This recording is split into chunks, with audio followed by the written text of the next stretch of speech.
We're back now at 7:45 this morning on today's real estate. Another blow to the struggling housing market. According to a report in this morning's New York Times, home prices have dropped to a new low.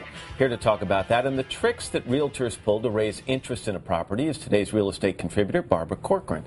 Barbara, good morning. Good to see you. Good morning, Matt. This report in the Times is dismal. It talks about how low home prices are. It talks about the percentage of Americans owning a home dropping to near record levels or levels that we haven't seen in years and years. What happened to the recovery here?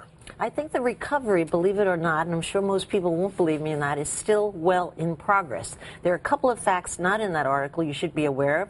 One is that home prices have been reduced a full third. There's cheap money, and rents are going through the roof. It's not a rosy option to go out and rent just to avoid buying, and the great majority of Americans still want to own. Let's talk about some of the things that realtors now, because it's such a difficult market out there, are forced to do, maybe what some would say not forced to do, but are doing, to kind of entice people and maybe even blur the lines between fact and fiction. First of all, what protections are there for consumers out there? Well, there really aren't any set standards as to the way that numbers are kept and distributed to the public, because the individual MLSs are in charge of the numbers and they have their own rules and regulations on how they factor things in based on their membership. So there's really no gold standard out there to be adhered to. The first issue here is sometimes realtors will list a sale based on the most recent asking price. In other words, here's what this house fetched as compared to the recent asking price. They will not say as compared to what was the original asking price. Why is that a problem? That's a problem because there's a world of difference. If you knew that that original asking price was a full 30% more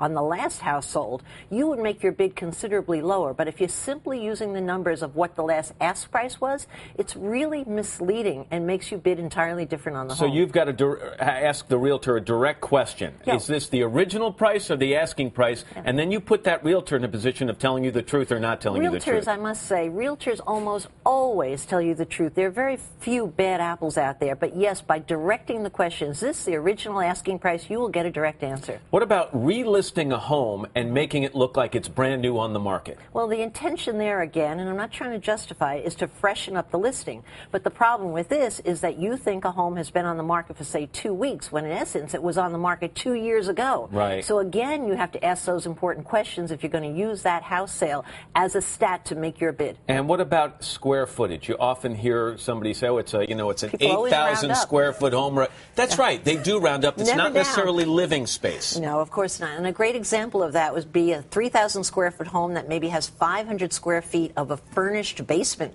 People can technically list that as 3,000 square feet, and you have to look for that footnote.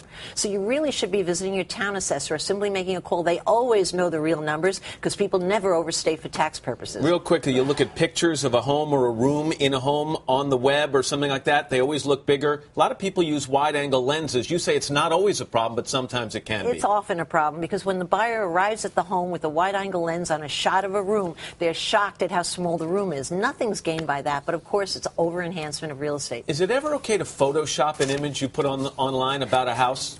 Yeah, it's okay, but to take out a garbage can in front of the house. But again, it's overused, and you could Photoshop out whole power lines or even the house next door. It can be certainly overdone. Realtors are also very creative with language and words they use in advertisements to describe a house. I'll give you the term that we often see. You tell me what it means, okay? Original condition.